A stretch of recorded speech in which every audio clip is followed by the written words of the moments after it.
জাহাঙ্গীরনগর বিশ্ববিদ্যালয়ের ছাত্র সংসদ নির্বাচনে ভোট গ্রহণ চলছে। নির্বাচন প্রভাবিত করার পাল্টাপাল্টি অভিযোগ ছাত্র দল ও ছাত্র শিবির প্রার্থীদের।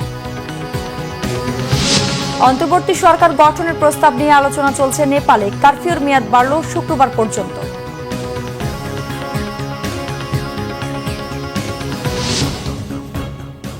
দেখছিলেন ক্রাউন সিমেন্ট সংবাদ শিরোনাম। এবার বিস্তারিত। জাহাঙ্গীরনগর বিশ্ববিদ্যালয় কেন্দ্রীয় ছাত্র সংসদ জাকসু ও হল সংসদ নির্বাচনের ভোট গ্রহণ চলছে। ভোটের শুরুতেই পাল্টাপাল্টি অভিযোগ তুলেছেন প্রতিদ্বন্দ্বী প্যানেলের প্রার্থীরা। সকাল ৯টা থেকে শুরু হয়েছে ভোট গ্রহণ। হলে হলে ভোট কেন্দ্রগুলোয় শিক্ষার্থীরা ভোট দিচ্ছেন উৎসাহ উদ্দীপনার সঙ্গে। প্রার্থীরাও নিজ নিজ ভোট দিয়েছেন। জাতীয়তাবাদী ছাত্রদল, ইসলামী ছাত্র শিবির সমর্থিত সহ বেশ কয়েকটি প্যানেল নির্বাচনে অংশ নিয়েছে। জাকসুতে ভোটার সংখ্যা ১১,৯১৯ জন। নির্বাচনী কেন্দ্রীয় সংসদের ২৫ পদের বিপরীতে লড়ছেন ১৭৭ জন।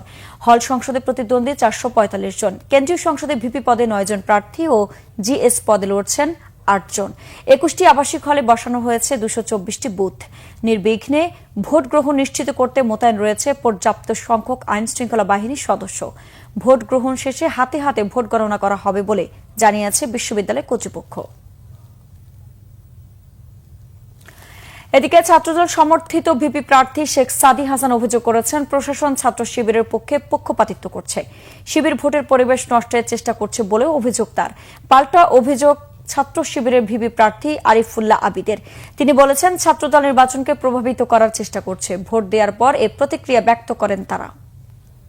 নির্বাচন কমিশনে শিবির সভাপতি একদম প্রকাশ্যেই সেখানে অবস্থান করেছেন এবং নির্বাচন কমিশন থেকে শুরু করে প্রশাসনকে প্রভাবিত করার চেষ্টা করেছেন। আমরা জানি আমাদের ভোট গণনার যে মেশিনগুলো নিয়ে আসা হয়েছে সেগুলো এক প্রকার একটি ছাত্র সংগঠনের মদতপুষ্ট লোক বা তাদের কোম্পানির কাছ থেকে নিয়ে আসা, যার জন্য আমরা গতকাল থেকে প্রশাসনকে লিখিত আকারে এবং মৌখিকভাবে কয়েক দফায় জানিয়েছি যে আসলে আমরা চাই যে আমাদের ভোটটা ম্যানুয়ালি গণনা করা হোক। এবং একই সাথে আমরা দেখেছি যে সকালবেলায় কাজী নজরুল ইসলাম হলে শিবির সভাপতি ঢুকেছেন এবং শিক্ষার্থীদেরকে নির্বাচন কমিশন বলেছিলেন আজকে সকাল ৬টা থেকে ক্যাম্পাসে কোনো সাবেক শিক্ষার্থী থাকতে পারবে না, কিন্তু আপনারা ইতিমধ্যে লক্ষ্য করেছেন যে ক্যাম্পাসে এখন পর্যন্ত সাবেক শিক্ষার্থীদের আনাগোনা লক্ষ্য করছি। বিভিন্ন ভোট কেন্দ্রের পাশেই তাদের অবস্থান দেখতে পাচ্ছি। এই বিষয়টা আমাদেরকে একটু চিন্তার মধ্যে ফেলে দেয়।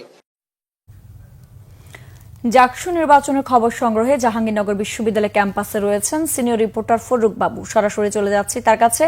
বাবু, ভোট গ্রহণে তো বেশ কিছু সময় পার হয়েছে, ভোটার উপস্থিতি সহ সেখানকার সার্বিক পরিস্থিতি আমাদের জানাবেন।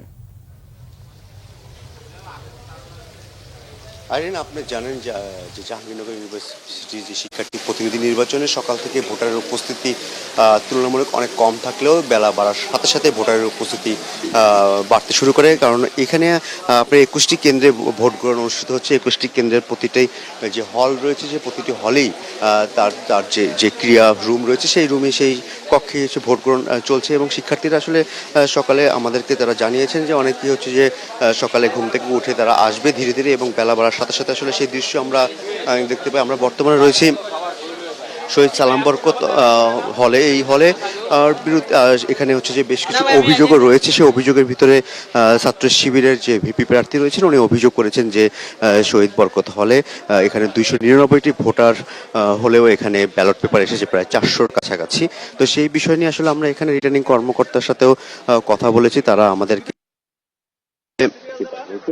অতিরিক্ত যে প্রায় 100 ব্যালট পেপার রয়েছে, সেই 100 ব্যালট পেপার তারা হচ্ছে যে এখানে যারা পোলিং এজেন্ট, যারা শিক্ষার্থীদের তরফ থেকে নিয়োগ দেওয়া হয়েছে, এবং সেই নিয়োগ বিজ্ঞপ্তি নিয়ে আসলে কথা রয়েছে যে গত মধ্যরাতে জাহাঙ্গীরনগর ইউনিভার্সিটি প্রশাসন তারা হচ্ছে যে ভোট কেন্দ্রে যে ভোটারদের যারা প্রার্থী রয়েছেন তাদের যে প্রতিনিধি হিসেবে পোলিং এজেন্ট থাকবে, সেই বিষয় নিয়ে আসলে গভীর রাতে তারা বিজ্ঞপ্তির মাধ্যমে সেই বিষয়টা জানানো হয়। এবং সকাল থেকে উপস্থিত পোলিং না থাকলেও পরবর্তীতে এখন আসলে পোলিং এজেন্টের উপস্থিতি বেড়েছে। এবং এখানে যারা পোলিং অফিসার রয়েছেন তারা সকলেই ইউনিভার্সিটির শিক্ষার্থী। 21টি হলে 67 তারা পোলিং এজেন্টের দায়িত্ব পালন করছেন, এবং রিটার্নিং কর্মকর্তা থেকে শুরু করে সবাই এই বিশ্ববিদ্যালয়ের শিক্ষকের হিসেবে তারা কর্মরত রয়েছেন। এবং আমরা এখানে রিটার্নিং কর্মকর্তার সাথে কথা বলেছি। তারা জানিয়েছেন যে বাকি যে অতিরিক্ত যে ব্যালট পেপার রয়েছে সেই ব্যালট পেপারগুলো আসলে তারা পোলিং এজেন্ট যারা রয়েছেন বিভিন্ন প্রতিনিধি প্রার্থীদের তাদের হচ্ছে যে মাধ্যমেই হচ্ছে যে তারা করবে, যে সেটা সিলগালা করে তারা পরবর্তীতে সেটা প্রধান নির্বাচন কমিশনের কাছে এসে তারা হস্তান্তর করবে। তবে ইতিমধ্যে আসলে আমরা ছেলেদের হলগুলোতে দেখেছি, তবে আমরা এখন পর্যন্ত এদের হলের যে সার্বিক চিত্র, কারণ সেখানে পুরুষ সাংবাদিক প্রবেশ করতে দেওয়া হচ্ছে না, তো সেখানে আমাদের নারী সহকর্মী শেফালি মিতু সেখানে গিয়েছিলেন এবং আমরা তার কাছে জানতে চাবো যে নারী কেন্দ্রগুলোতে আসলে ভোটার উপস্থিতি আপনারা কেমন দেখেছেন এবং সেখানে কোনো অভিযোগ আপনারা শুনছেন কিনা। মিতু।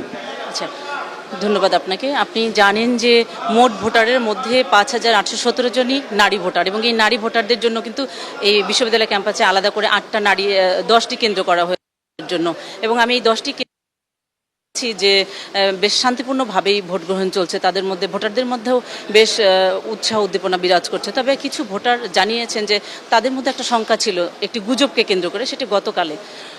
আজকে কিন্তু তারা সুষ্ঠুভাবে ভোট দিচ্ছে। সবকিছু মিলিয়ে বলা যায় যে এখন পর্যন্ত নারী কেন্দ্রগুলোতে কোথাও কোনো অপ্রীতিকর ঘটনা ঘটেনি, কোনো অভিযোগেরও কোনো ব্যাপার স্যাপারে, সবকিছু মিলিয়ে শান্তিপূর্ণভাবেই এখন পর্যন্ত। আমরা আইরিন শুনতেছিলাম আসলে যে এখানে যে ছাত্রদের যে হল রয়েছে এবং যে ছাত্রীদের যে হলগুলো রয়েছে সেখানে আসলে এখন পর্যন্ত কোনো অপ্রীতিকর কোনো ঘটনা আমরা খবর পাইনি। ধন্যবাদ বাবু।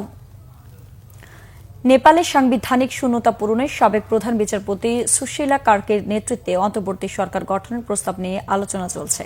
আগের চেয়ে অনেকটা শান্ত হলেও পরিস্থিতি এখনো থমথমে। কারফিউর মেয়াদ বেড়েছে শুক্রবার সকাল পর্যন্ত। জেনজি প্রজন্মের চূড়ান্ত বিক্ষোভের দ্বিতীয় দিন প্রধানমন্ত্রী কেপি শর্মা ওলি দেশ ছেড়ে পালানো নতুন সরকার গঠন নিয়ে মধ্যস্থতা করছে সেনাবাহিনী। বুধবার সেনাপ্রধান অশোক রাজ সিকদেলের সাথে দফায় দফায় বৈঠক হয় সেনা সদরে। আন্দোলনে অংশগ্রহণকারী বিভিন্ন পক্ষের সাথে আলোচনায় সংখ্যাগরিষ্ঠ মতের ভিত্তিতে 73 বছর বয়সী সুশীলা কার্কের নেতৃত্বে অন্তর্বর্তী সরকার গঠনের বিষয়টি উঠে আসে। তিনি নেপালের প্রথম নারী প্রধান বিচারপতি। ভারতের প্রধানমন্ত্রী নরেন্দ্র মোদীর সাথেও তার সুসম্পর্কের গুঞ্জন রয়েছে। এই প্রস্তাবের সমর্থন দিয়ে সামাজিক মাধ্যমে ভাষণ দিয়েছেন রাজধানীর কাঠমান্ডুর মেয়র বলেন্দ্র শাহ। যদিও এই প্রস্তাব বাস্তবায়নের সাংবিধানিক জটিলতার দিকে ইঙ্গিত দিয়েছেন বিশ্লেষকরা, কারণ পার্লামেন্ট বিলুপ্ত না হওয়ায় সংবিধান অনুযায়ী প্রেসিডেন্ট রামচন্দ্র পৌডেল সংখ্যাগরিষ্ঠ দলকে সরকার গঠনের প্রস্তাব দেওয়ার বিধান রয়েছে। কিন্তু আন্দোলনকারীদের ক্ষোভ অভিযুক্ত নেতা ছাড়িয়ে পুরো দলের উপর পড়ায় পার্লামেন্ট সংখ্যাগরিষ্ঠ দলের নির্বাচিত জনপ্রতিনিধিরা গা ঢাকা দিয়েছেন। এদিকে সরকার পতনের দ্বিতীয় দিন বৃহস্পতিবারও রাস্তায় গুরুত্বপূর্ণ মোড়ে তল্লাশি চোখে বসিয়ে সতর্ক অবস্থানে নিয়েছেন সেনা সদস্যরা। চলছে সেনা টহল। এমন পরিস্থিতিতে শুক্রবার ভোর 6টা পর্যন্ত আরেক দফায় বাড়ানো হয়েছে কারফিউর মেয়াদ। দর্শক, ছিল এখনকার মতো। পরের সংবাদ দুপুর 2টায়। এর আগে একটা রয়েছে নিউজ টপ 10 দেখার আমন্ত্রণ রইল। এছাড়া বাংলা ভিশন সংবাদ ও সংবাদ সংশ্লিষ্ট অনুষ্ঠান দেখতে ভিজিট করুন www.bvnews24.com ও facebook.com/banglavisionnews এবং সাবস্ক্রাইব করুন youtube.com/banglavisionnews। ধন্যবাদ।